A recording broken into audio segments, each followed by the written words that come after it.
begin.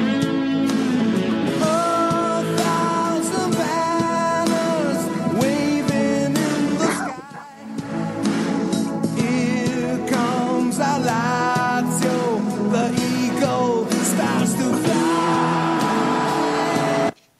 Welcome everybody to another episode of Lazio Lounge. I'm Vittorio Campanile. Today we talk about Lazio-Chievo. Alistair Mackenzie is not here. We say goodbye to Alistair, who is busy today. He's visiting his mum in York. So hello, mum of Alistair, and enjoy your day with your son. But even better than Simone Inzaghi, have much better replacement. We have Michael Di Mascio from Toronto. Hi, Mike. How are you? Back again, trying to fill in for the star. I'm sure he's going to be a lot nicer to his mom now after that result. Yeah, probably. And then we are really pleased that he decided to spend his birthday with us. Happy birthday, Ramy Algendi, and thanks for joining us.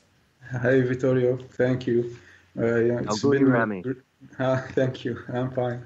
It's a great day, of course, because Lazio won. And the last time I was on, we beat Sassuolo 6-1, almost today again. Yeah, absolutely. It's incredible.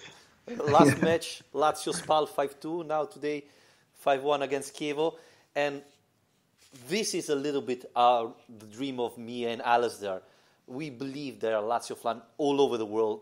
Today we have Michael that is in Toronto, and then we have you that are in Egypt. We believe that this is our goal, our target, to reach all our Lazio fans all over the world. So it's really, really cool to have you on the show today.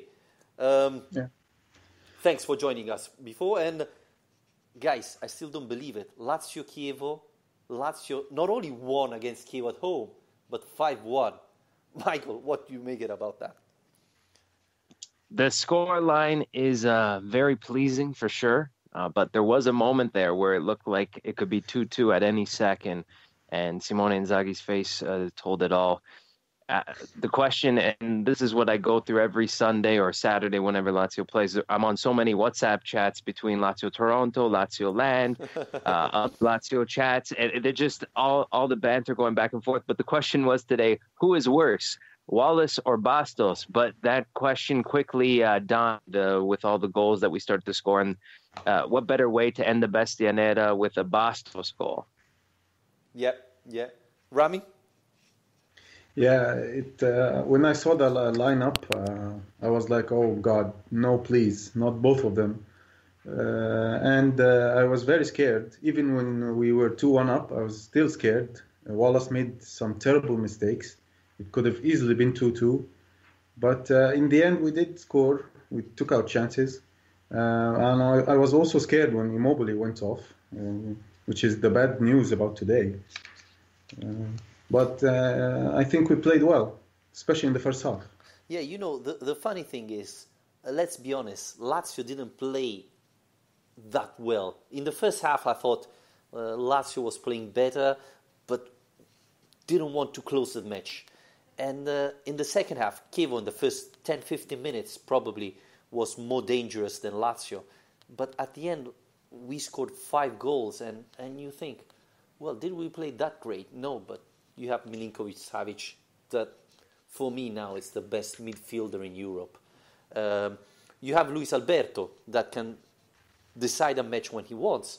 And then, you have Nani that is not playing a lot, but again, he made an amazing goal today. Felipe Anderson, Lukaku.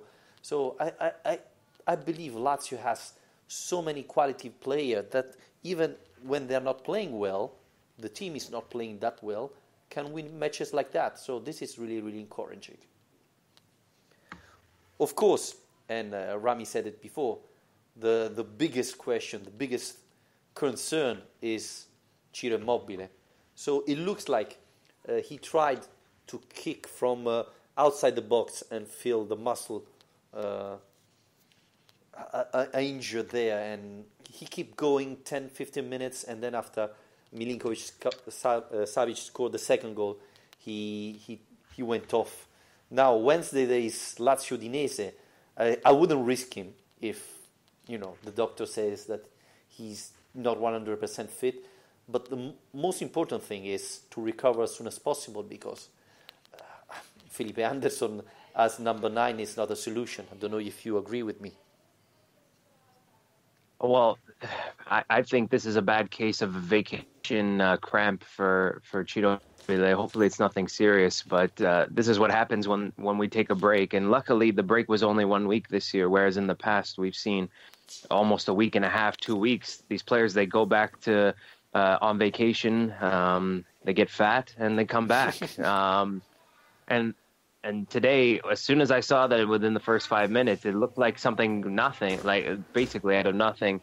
And now we have to, grit our teeth and figure out what we're going to do as a solution. And right now, you almost have to ask the question, with Caicedo out, can you bring back Djordjevic into the squad, reintegrate him?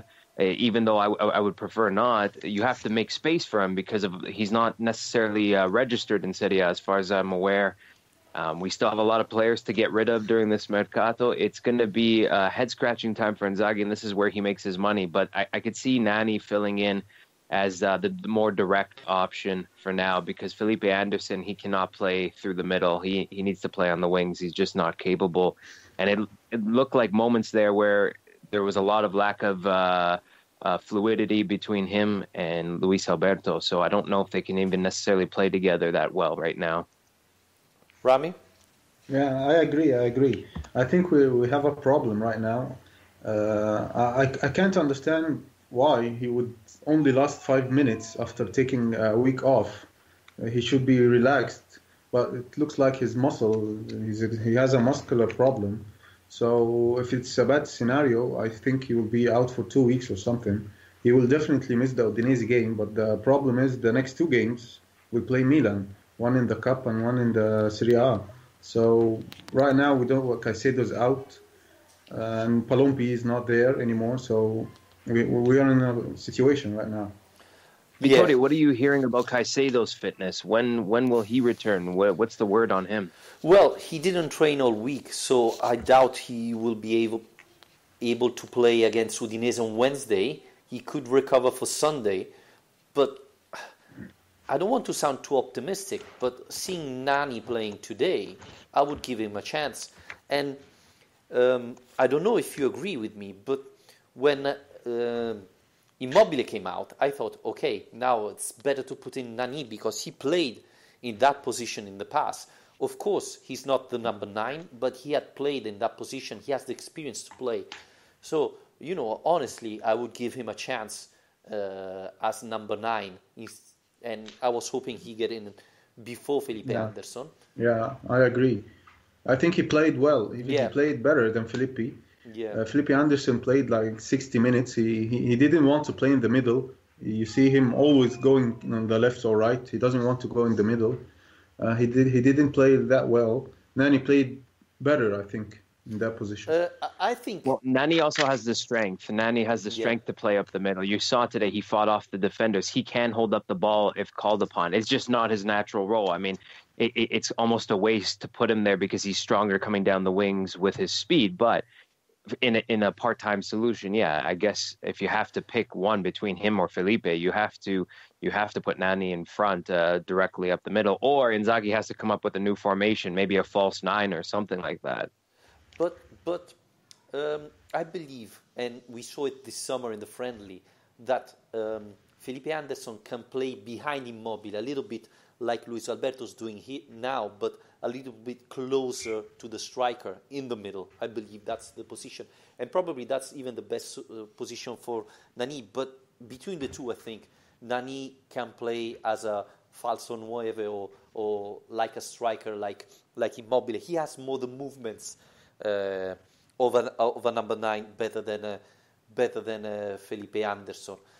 Yeah, but I think so. It's decided Inzaghi, then. Yeah, I'll call Simone Inzaghi. So Inzaghi doesn't need to do it. We got it covered. He can just listen to us then. That's the beauty of this podcast. We make his life easier. Yeah. Alistair just sent me a WhatsApp saying, if Ciro gets injured, why not put Bastos up front?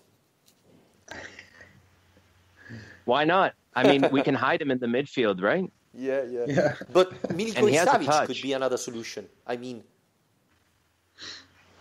No? Technically, yes. Technically, yes. There was once upon a time, there was a guy who used to play for Lazio during the Balladini era, and his name was Kolarov, and we put him in the midfield, and he did really well for us too, even though he was a defender. So anything is possible when desperate times call for desperate measures. Yeah, but I think realistically, Inzaghi will play Felipe Anderson in the Udinese game. I don't think he's going to play Nani because Felipe is more ready than Nani. He played more, so I think he will prefer him. I disagree, Ramy. He looked very ready to me today. 15 minutes in, very motivated. Yeah, the man did well. That's the thing. I don't know if you both agree. Felipe Anderson looks like he's doing a favor to someone to play sometimes, while Nani, you could see that he was so focused. He had the fire, you know. He tried to score before, and he made an assist to Bastos, but you can see that he had the fire, the eye of the tiger. He wants to prove himself. He still wants to prove himself as a player. Absolutely, that's the thing. You're right. Felipe Anderson has had more match opportunities since his injury and since coming back. And you're right, he kind of just trotted around the field for better parts of the game today.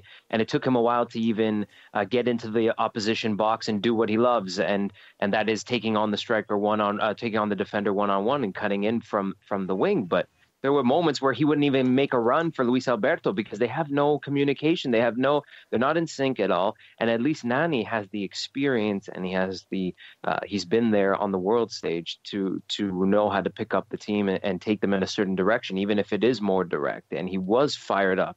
And that's what we need in this moment. And hopefully over time, Felipe Anderson will redevelop his want. But we're talking about Felipe Anderson, who is such a delicate person to begin with. He took a whole year off because he was sad and he didn't know how to order food. So who are we talking about here? We're talking about a world-class player versus someone who wants to be world-class.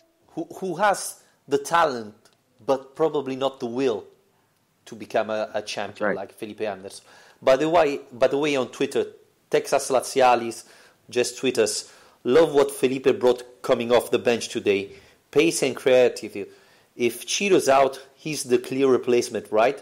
If Chiro's back, do you keep Felipe as a superb sub or find a way to put him into the 11th? Ramy, start with you this time. No, I don't. Yeah, I think Inzaghi, like I said, will play him. Remember when we said Felipe should start for Luis Alberto because Luis wasn't playing that well.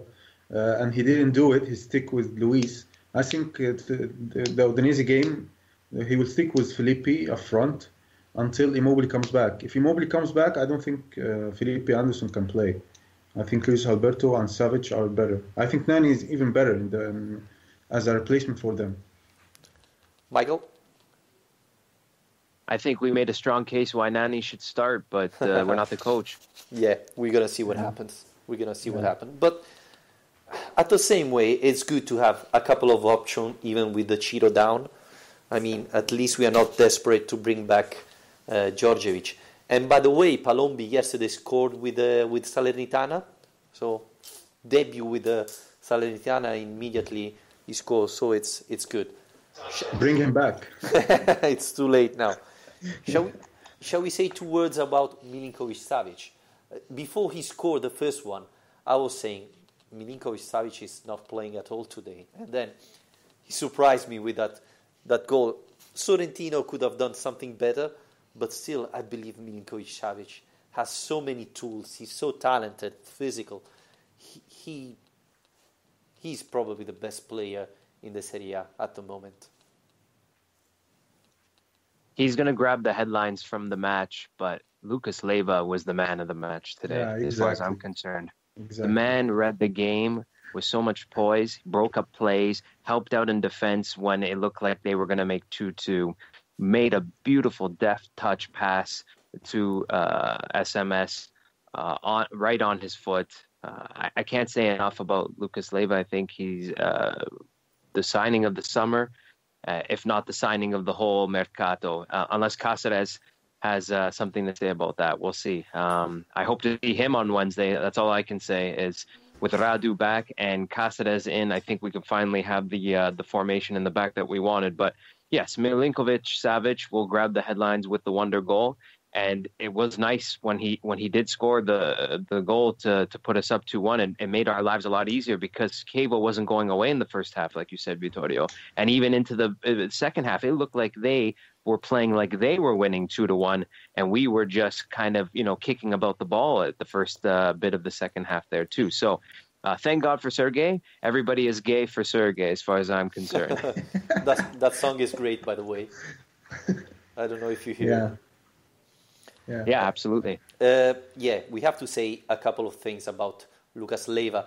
To be honest, if you see him on TV, you don't really understand what he's doing in the pitch. You have to go to the stadium watch, because he already knows where the ball is going and he's already there. So he forced the defender of the other team to change solution, and it's never easy for a defender doing that. And then he's always in front of the fry, so that he offer that wall in front of the defense that it's simply great. And then people start saying, he's very good in getting the ball back, etc. But his foot, he's not that skilled. People forget that he went to Liverpool to play like a midfielder, like Gerrard, and help him play the ball. And he showed it today again. I mean, he's really a skilled midfielder, a complete player, I would say. So that's really a great signing, absolutely. Yeah, I agree. By far his best performance today, in defense and in attack. He read the game well, like Michael said. He was fantastic, and he made a great assist. I think I have to mention De Vrij as well. He was fantastic today, the best defender today. He was the only defender, I think, playing today. So yeah, Milinkovic Savic was better after he scored his first goal.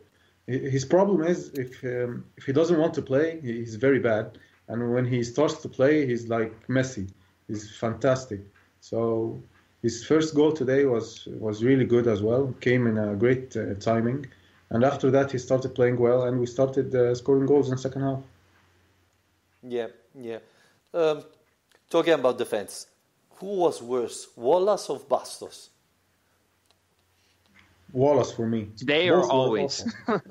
Let's start with today then. Yeah, I think Wallace was very bad today. He made a horrible mistake against Spal with his head, and today he made another horrible mistake in the second half. And thank God for VAR, because he would have given away a second penalty. No, that was in a row. Yeah. It wasn't a penalty, of course. Today's penalty was not a penalty. The first correct decision for us by far. So it's a great day, I guess, for us.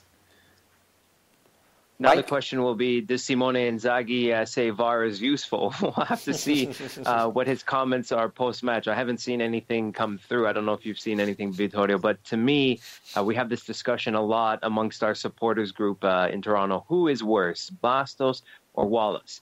People can defend Wallace today because he was asked to play out of position. So I think there is a bit of sympathy for Wallace today, where Bastos just looks out of sorts so often. The thing about Bastos is, if you ask him to do a simple job, he will do it. If you need him to outmuscle the winger or the striker coming in and asking him to just stay on him, that is his role. That's what he knows how to do well. The minute you start asking him to play either in a four-man defense or support the defender like De Vrij, let's say De Vrij loses his man and then Bastos has to join up and commit there, he's likely to make a mistake or hurt somebody and trip somebody in the box. The thing about Wallace that I'll never forgive is he cost us already one derby, and he almost cost us a second on the swipe at Strootman last year. So for me, I have a lot more, negative feelings towards Wallace in the past, whereas Bastos, I know what type of player he is and what he can and cannot do. Wallace sometimes has these moments or lapses of judgment where he could just cost you a whole game. Whereas Bastos, we know what he's capable of, and I think De Vrij kind of knows what he's capable of, so he always has to go and support him if he loses his man or something like that. So I think going forward with Cacares there, and let's say Radu gets hurt like he normally does, which is knock on wood, he's been very healthy this year and played actually really well. He's been able to hide behind the errors of Bastos and Wallace. Nobody's looking at Radu anymore. He's played really well. But should something happen to him, I would feel more confident starting with Bastos going forward, Cacares and De Vrij together, whereas Wallace, you just don't know what you're going to get sometimes. You know what? Actually, Ramy. you do know what you're going to get from Wallace. Horrible mistakes every game. Like I said, the Spal game, he cost us the second goal with his header. And today he could have cost us a second goal for Chievo. So you know what you're going to get from Wallace. But Bastos, some games he's great, he doesn't make mistakes. And some games he does make mistakes. It's like luck with Bastos. I think Bastos need to feel a little bit of pressure. You know, when he feels comfortable, too much comfortable, he starts making mistakes. While Wallace tend to make stupid mistakes. And the thing that irritated me more is that, okay, today you made that terrible mistake. You give the ball to the Chievo striker. He stopped. He didn't run after him and try to fix the mistake he made. No, he simply watched what happened. And this is not the first time. Again, he did it a couple of weeks ago. He passed the ball to Strakosha, but the pass was completely wrong and sent the ball to the striker. He didn't chase him up. He just watched and hoped that Strakosha could save it. Now, this is really, really frustrating. And for a fan, watching this really drive you nuts. So I believe, honestly, that Cacares will play next Wednesday because he's fit. He's proven to be in good shape. So, you know, this could be maybe the last match of Wallace at the Olimpico at least, or in Serie A at least, because you can play Cacares and Radu, even though Cacares tend to play on the other side. But that could be an option, and I could be interesting to see what happens, because, you know, De Vrij, it's probably one of the best defenders in Serie A. Radu, as Michael was saying, is playing probably his best season ever. So if you give another defender there with the Strakosha, that is probably one of the top goalkeepers in the Serie A, Lazio could have one of the best defense in Serie A. That would be really, really important for, you know, reaching the top 4 positions. Vittorio, we're making Inzaghi's job too easy today. We have to let him make the formations. But you're absolutely right. There is something concerning about the fact that Lazio is in the top 5, but they have far from the top 5 defense. It's almost as if you said De Vrij is a top defender in Serie A.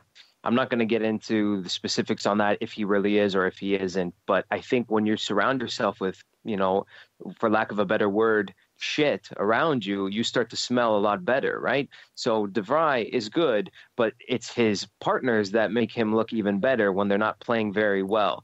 And I think with this, we're going to see Cacares actually show the quality that he has. We're talking about an experienced defender who can bring a little bit of calm to the back. And remember, he came from Juventus.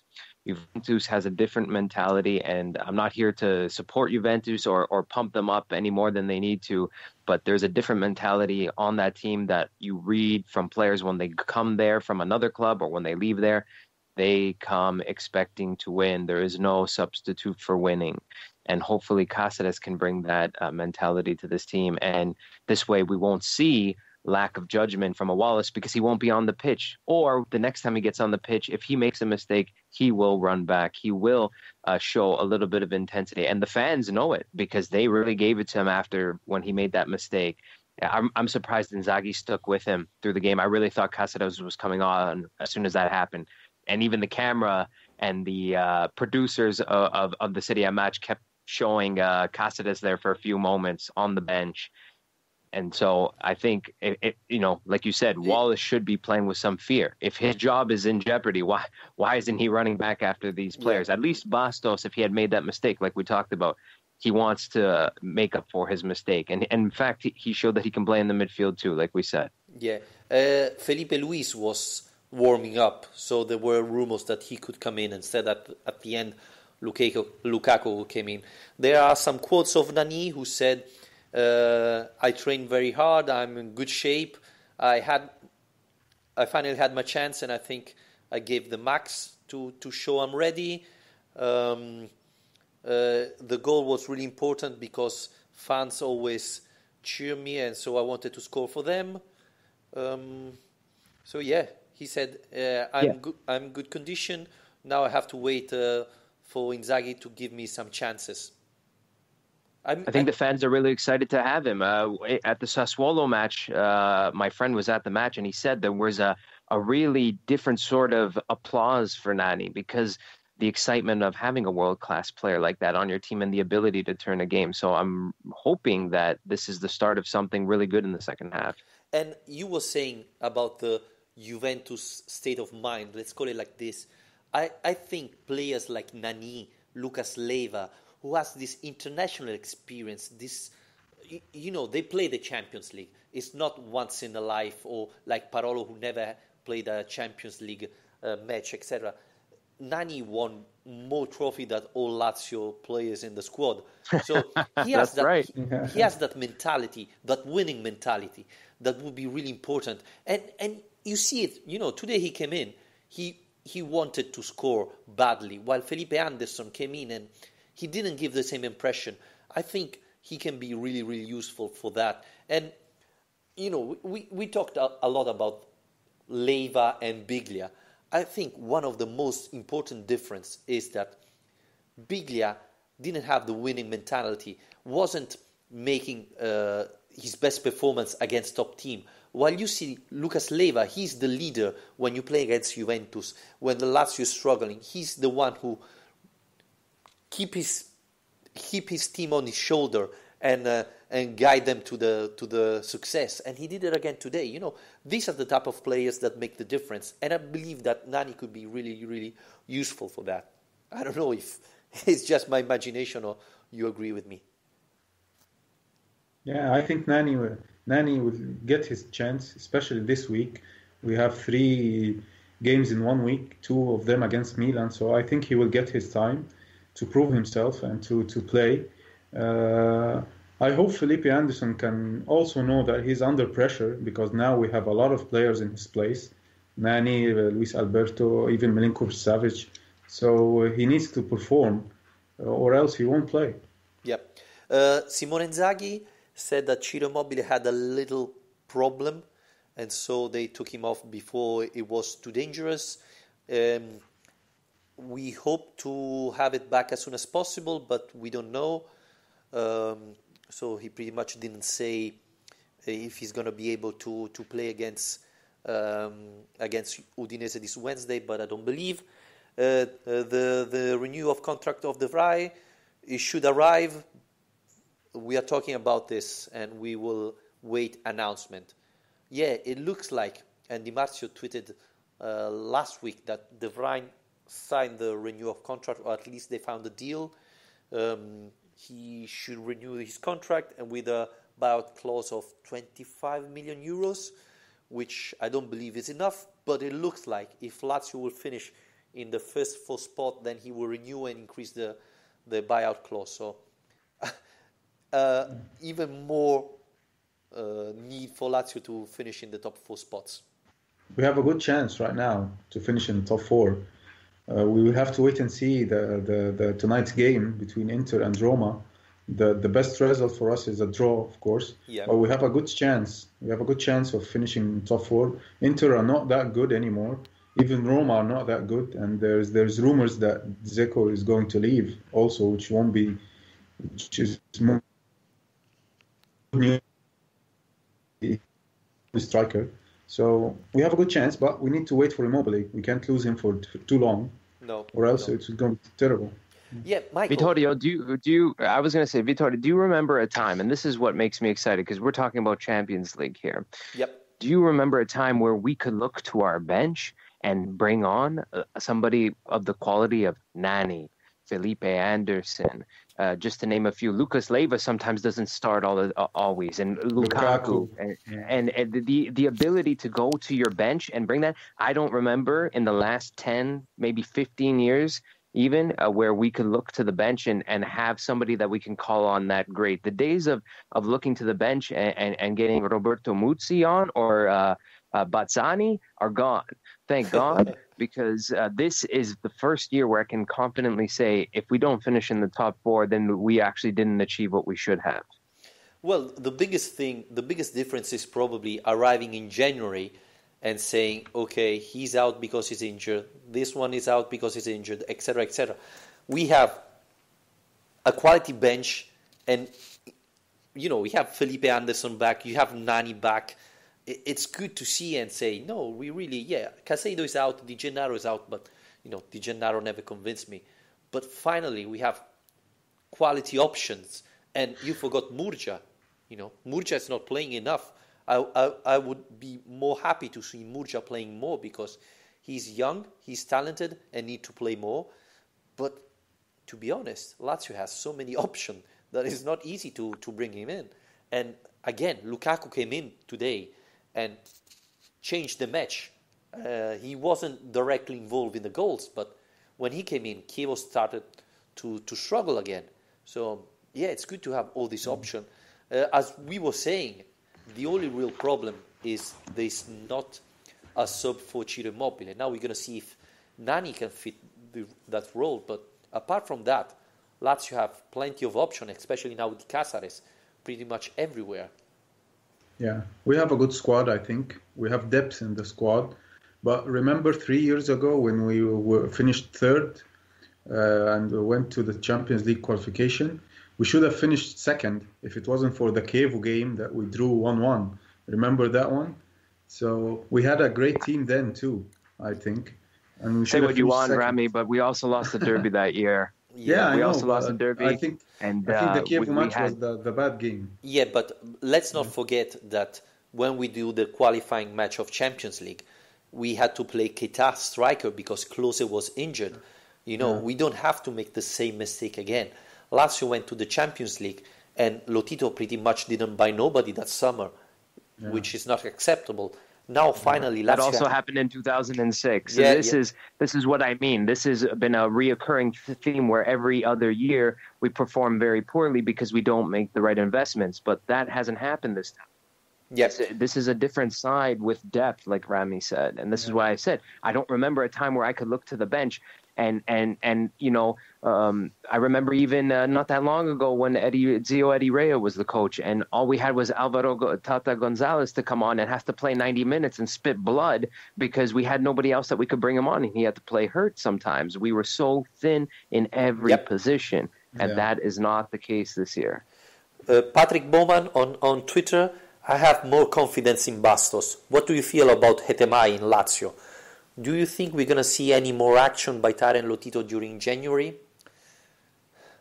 No, we have to get rid of Mauricio. We have to get that contract off our books. We have to make a non-EU spot available. We have to lose Pipovic, and this way we can consider bringing in another striker if we want. That has to happen. And don't forget the curious case of Federico Marchetti. We have 3 players eating into a salary budget that I don't know how Lotito is stomaching right now, considering what we just talked about that he never bought in the past. Now all of a sudden he has too many players we have to get rid of. We have to sell before we buy. Absolutely. Yeah, I don't think we'll buy anyone. I think we have to get rid of Mauricio, like Michael said, and Djordjevic. Maybe bring back Brian Pereira. Why not? Don't buy anyone, but bring him back. He can help. Marchetti, I don't know. I don't know what the situation with him is. But he will be an addition, of course. But I don't think Mauricio and Djordjevic have any future here. Mauricio have been taken off the list. He's now training in Brazil again. I don't know if he will be sold in January somewhere, etc. Again, Marchetti is a mystery. Don't forget that Marchetti, I think, is in the top 5 salaries of Lazio this season, and he's not even on the bench. So this is really strange for Lotito. But there are rumors that in June he could be going to Juventus and sign as sub for Szczesny if Buffon decide to retire. What? Yep. Yeah, that's how the rumors. We're gonna leave a fake player news. to go for fake news, Vittorio. Fake news. And Djordjevic, there were rumors that Fiorentina wanted to make an offer to him, but as far as I know, there's not have been any official movement about that. Greco is back in the list, so he took the spot of Mauricio, and Palombi went out. Oikonomidis is still training with the team as well. He continues to post photos. He's back. So we are very healthy in the midfield wing position. It's just a matter of selling Mauricio, Pipovic, and Marchetti, and finding some space to free up that salary. And then if we really want, we can buy a third striker or bring back El Coco, which I don't even know where he is. I don't even know if he's in Rome right now. Do you know? He should be in Rome. He was training with the squad. And honestly, I know there are not a lot of people thinking like me, but I really like Perea. I thought he didn't have enough chances or played in the only season where Lazio was terrible. I think he's still young. He still can improve. Maybe give him a chance now that Palombi is out. But honestly, Patrick, I don't think that after Cacares, no one will come. I don't see it happening. But the good thing, and I want to hear your thoughts, is that this is probably the first winter where, okay, Lazio bought Cacares, which for me it's a great deal. But you remember the past in January, Milan was buying 3 players, Roma was getting 2, Inter other 2, etc. Now, Lazio bought Cacares, that is perfect. Milan is not doing nothing. Inter signed Rafinha, who last time he plays, I think I was still in Italy. Roma is trying to sell pretty much everybody. Napoli is not signing nobody because Verdi said he's not coming. So, it's the first winter where at the end, maybe Lazio is the only one who's doing something, which, is unbelievable. Vittorio. Yep. Yeah. Inter bought 2 players. Rafinha is coming, and the defender Lopez, I think, he came from Benfica. They bought both of them. Yeah, Lisandro Lopez. Yeah. But it's a very quiet winter transfer window. But still, there's 9 days to come. So maybe something. The thing is, historically, the winter transfer market has always kind of been built up with very little activity. I mean, Lazio historically has only maybe bought 1 or 2 players out of necessity. The years of let's remember Rolando Bianchi coming in, for example, are gone. You're not going to see something big like that at the time.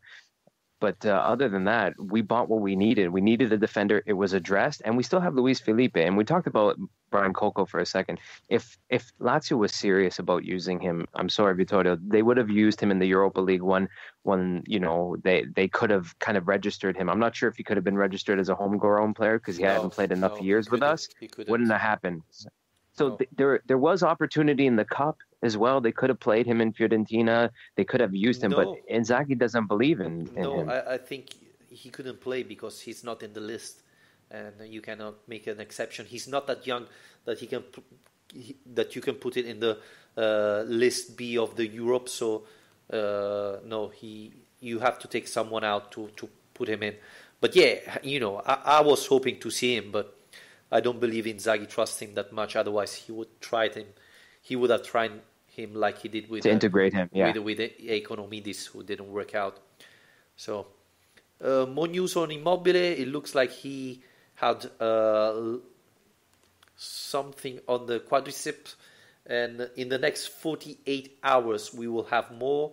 But the Lazio doctor said that he shouldn't be able to play against Udinese. They're going to see if he's able to recover for the first match against Milan. Yeah. But we're going to see. So you know what this means? There's going to be a lot of PlayStation in Immobile's future. We'll see. To be honest, Ciro is always very good to... You remember he shouldn't have to play against the week of Udinese and he recovers. So he's very fast in healing from injury. So let's cross fingers and see what happened. But as you brought out, Michael, I think it's very interesting that we arrive in January. We are nearly to the end of January. And Lazio is not playing great, absolutely, but still won 5-2 against Spal and 5-1 against Chievo. And then you see our opponent, that are Roma and Inter, they're really, really struggling. And usually, in the past, Lazio was playing really well till December and then dying in January. We are seeing a little bit the opposite. The other team like Roma and Inter started really, really well. And now arriving in January, February, that they are nearly dead. They're not able to play anymore. So how much confident that this make you feel? Or it doesn't? Well, I think we already went through our negative spell. Every team is going to go through a bad spell. Juventus already had it. We've already had it. We're starting to have more regular consistency with our results. And now I believe just Roma and Inter are going through it as well. But the problem is Inter was pumped up way too high at the beginning of the season. And so now they're just showing their true colors.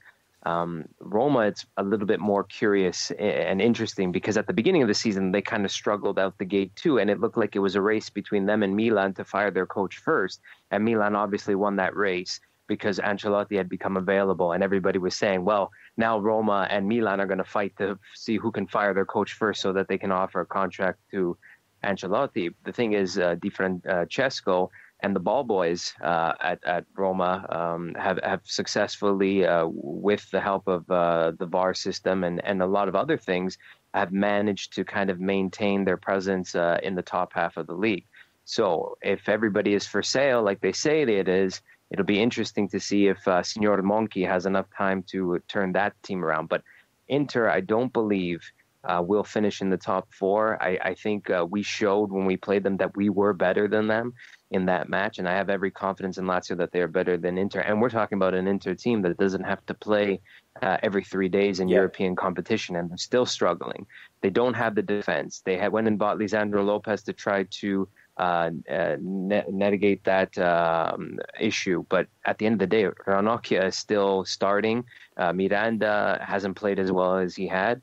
And I have every confidence that our midfield and strikers are much better than Inter's subpar defense, even though our defense right now, because we haven't seen Cacares integrated into the squad, is not there yet either. Ramy? Yeah, I agree. Like I said before, we have a big chance to finish in the top four. We are much better than Roma and Inter. Even Roma, like Michael said, they are not playing well. They're winning most of their games 1-0 or 2-1. They're almost getting over the line. But I think we're much better. We have more depth in the team. Hopefully, that no more injuries we'll get. If we didn't have any injuries, we're going to be well in April and May. But we have a lot of games coming. Roma only have Serie A and Champions League. We have Coppa Italia, Europa League, and Serie A, so it's going to be tough, especially in March and April. But without any injuries, I'm very confident that we can finish top four. You said a key word there, Ramy. We've been very fortunate. We haven't had to deal with Immobile being out, and that has been our catalyst and why we picked up so many points between last year when he wasn't injured and this year. Now is the first time we're going to have to see how long he's out for and if this is really going to affect our results, because we just started to steer the ship in some more consistency. It was only 5 weeks ago or less that we were losing to Torino and fighting with the VAR. So it's good to see us just focusing once again on the results at hand. And like you said, Vittorio, we didn't play very well today, but the scoreline says otherwise. Yeah, but guys, Lazio haven't been very lucky. Let's not forget, we lost all the defenders all together in one match, De Vrij out, etc. Lucas Leiva wasn't well fit at the beginning. Felipe Anderson pretty much started playing in December. So I think the share of bad luck, talking about injury, Lazio already had it. Yeah. So it's not that we have been like Napoli and never have an injured. So to be honest, it's important. Immobile is a key player, and Lazio probably has to see if Nani can be a replacement. But apart from that, I think Lazio hasn't been very lucky for injury.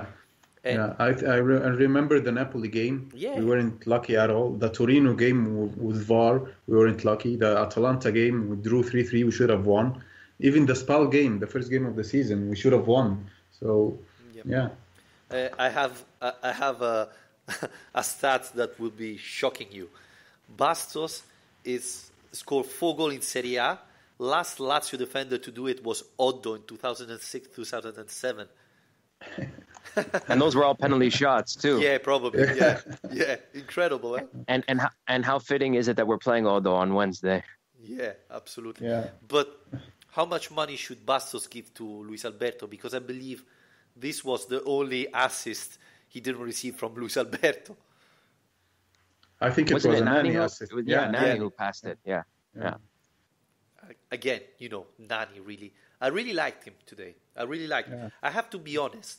When we signed him, I thought, oh my, this is going to be, a little bit like Cissé, etc. You're buying a player that is well known, but is already finished as a player. Yeah. Instead, he wants to succeed. He wants to show everybody that he's still a player, that he's still a top player. So I'm really impressed, to be honest. He's not that old either. He's 30 years old, so he still has like 4 years to play. Yeah, and in Serie A, this age is not bad. No. The fact that he started playing when he was 12, so you think, well, it's 15 years he's playing. Yeah, but he starts 17.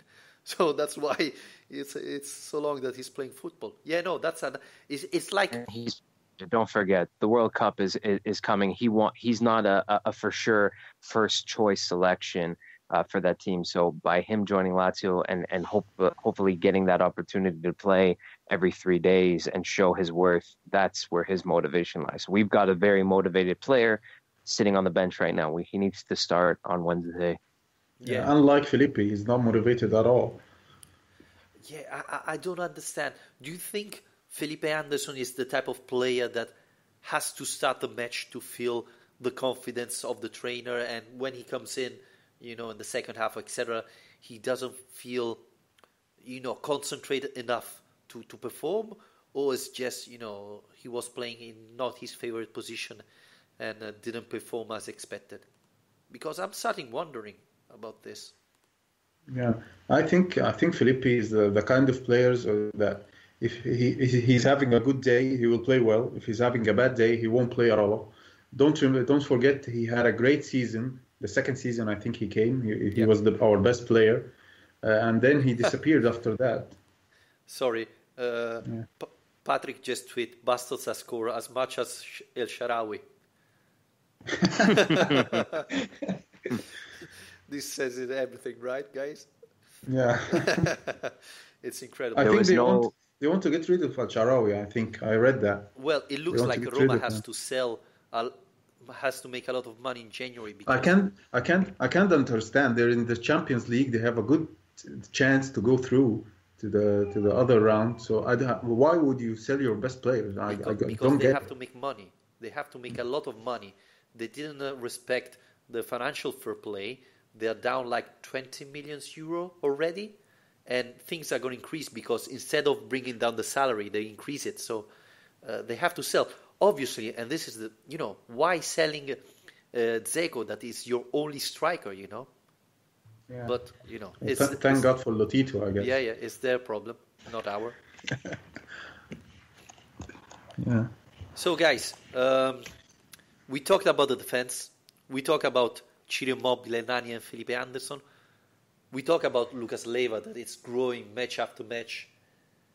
But there is that player, Marco Parolo, who you don't see him that much. But how important is it for you in a match like that?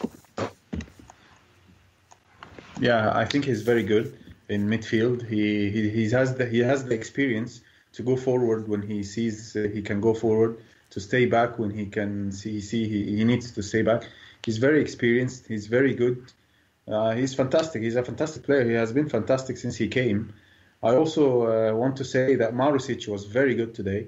The first time he goes into the box, he played it very well with the first goal. So I think he was very good today. Michael? For me, Marco Parolo is a box-to-box midfielder. I don't have a lot to say on his overall performance today. I still think Lucas Leiva was the man of the match. Yeah. I think if you were thinking about what to watch today in terms of on TV, there's no shortage of pornography in the Lazio match today from all these wonder goals we scored. That's what I have to say about today. Yeah, again, Ramy made a valid point. Marusic played well. I don't know. Since I saw him this summer, I thought he could play at this level, but he had ups and downs. I don't know if he has to learn more the Italian football, but I think he can really make a difference. And today he showed it, and so it was really important. On the other side, Lulic had an average match, nothing exciting. Normal. Yeah. But he didn't make any mistakes, though. Yeah, no, I was saying that. He didn't make nothing special, but at least he didn't make any terrible mistakes. But in the last month, they were saying, the commentator today said something interesting. Lulic tend to play very well in December and January. He scored 2 goals in December, so maybe this is his period of time where he played particularly well. I don't know. But today he was decent, I would say. Yeah. You know what you're getting from him. That's another player. Yeah. You know what you get from Lulic. And as long as you don't expect more or expect less, I don't think he'll ever disappoint you. And there's always this debate, is he working hard enough? The man is putting his heart and soul on the pitch. Absolutely. He just turned 32 this week. He's our captain. I think we need to do a better job of supporting him. I think he is Lazio through and through, especially for a guy that wasn't born in Rome or anything like that. He's a club legend, regardless of where his career goes from here on end. The man is a legend. They should build a statue of him, as far as I'm concerned. And it's very simple. I think it's a black and white affair when it comes to Lulic. You know what you're getting from him, and the coach should know what he's getting from him. He didn't put us in any difficulty. He was a little tired by the 65th minute, and we were starting. That was at the moment where we were starting to look under pressure. And I kind of curious when Inzaghi went and put Lukaku on. I said, do we really need to put Lukaku on in this moment, or should we be more negative in our approach and put on another defender and try to kill off the game? But Inzaghi, he has balls. He went, he put Lukaku on, changed the last, half hour of the match pretty much. And that allowed us to open up the game. And all of a sudden, Chievo had to respect us in defense again, whereas Lulic had kind of dropped back by that point to help out in defense because we were struggling, and so did Leiva. And all of a sudden, the Lukaku change looks like it was the biggest move of the match. Yep. Yeah, I agree. Yeah, I agree. Don't forget that he's not playing in his favorite position as well. He's a midfield. He's not a left wing. So Inzaghi said Lulic has played all over the pitch. Yeah, he can play everywhere. Just to a second, because Inzaghi said he felt a little bit guilty with Nani because he's not playing enough. He's a great professional, so I'll try to find some more space for him. So maybe he's going to play against Udinese. Talking about Udinese. There you go. Talking about Udinese, do you think Lazio should do a little bit of turnover? I don't know, give a little bit of rest to Leiva, Parolo, or try to play the best and then think maybe of some changes on Sunday? I think he has to do some turnovers. Maybe Lucas Leiva or Parolo.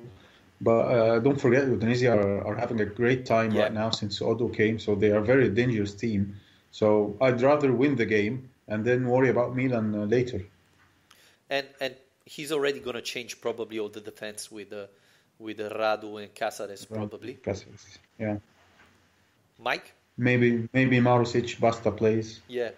I was surprised that Basta. Yeah, there's opportunity. There's opportunity to do the turnover. Some will be forced with Immobile out for sure. And the fact that Radu was suspended, so at least we know 2 moves will happen.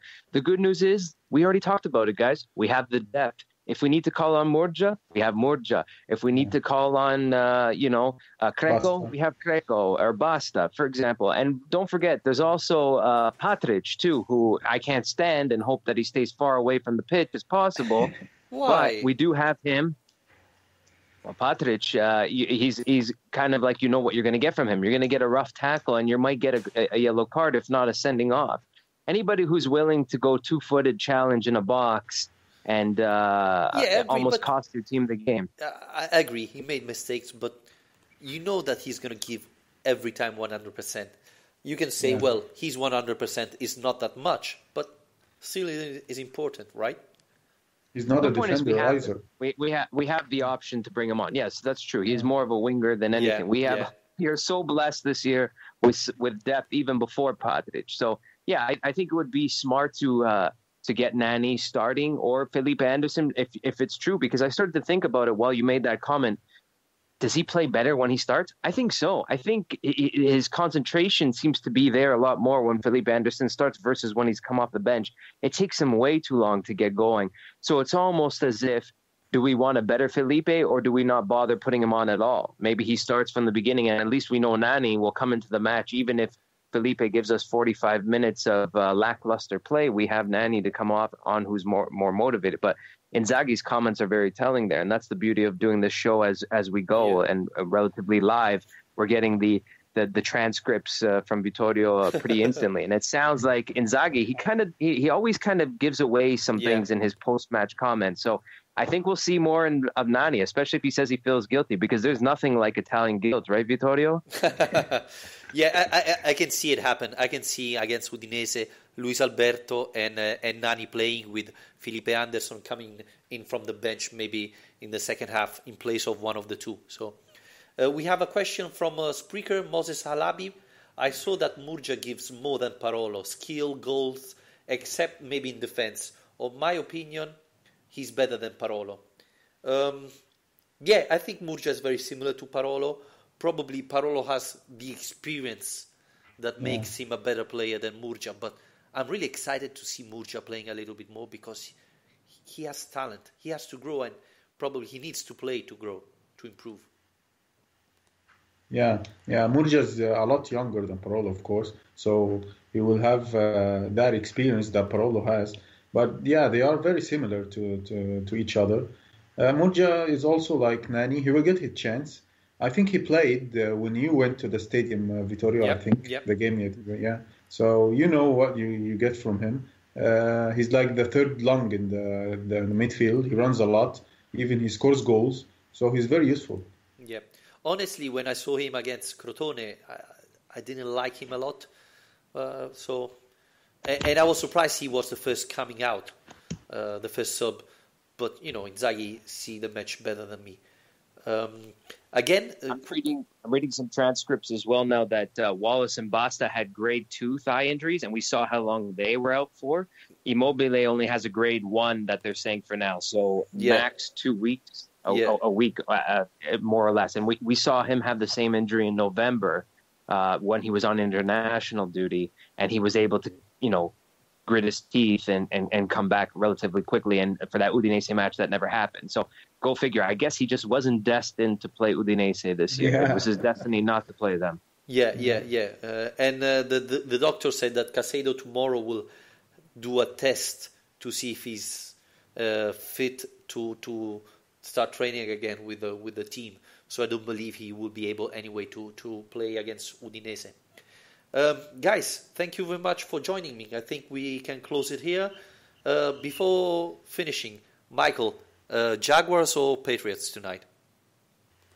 It's going to be Vikings and Patriots in the final, and I'll be a relatively wealthier man for it. I'm not saying much, and I'm not condoning gambling, but let's leave it at that.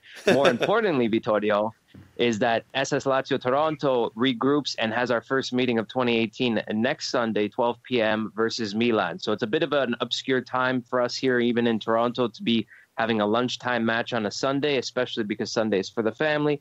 But the community continues to be strong, and we are working on creating a supporter scarf like some of the other supporters clubs. So I'll be sure to get you one as soon as it's done. But we have a very good democracy. People will be voting on the final design of the club, and I'm happy to receive all our members again next Sunday at the Shoshato Club in Woodbridge, Ontario. Well, Lazio is family, so Sunday is dedicated to the family, as you were saying. So it's perfect to watch Lazio together, and you're doing an amazing job with the Lazio Toronto club. I'm really pleased of what you're doing. It's incredible. Keep it up, and when you want to join the show, you're always welcome. Same thing for you, Ramy. Thanks for joining me with Lazio Lounge, and you're most than welcome, as always, to join us when you have time. Yeah. Thank you, Vittorio and Michael. I'm very happy to be back, and hopefully we'll keep on winning. Absolutely. So you can come back and talk about Lazio winning. Yeah. The most important question is Inter or Roma? Who cares? I hope they all get injured. That's the answer. A draw with a lot of injuries. No, we're joking, obviously. But you know, it's probably the time where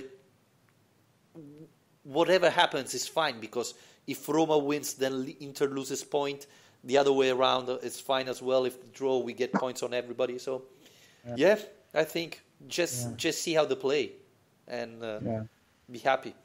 Thank you very much again for everybody watching the show, listening to the show. You can follow us on Twitter, on Facebook, subscribe on our Spreaker channel, on iTunes, and on YouTube. Thank you very much, and Forza Lazio. Bye, guys. Forza Lazio, carica. Bye-bye. There's no time to fear. Up there's an angel watching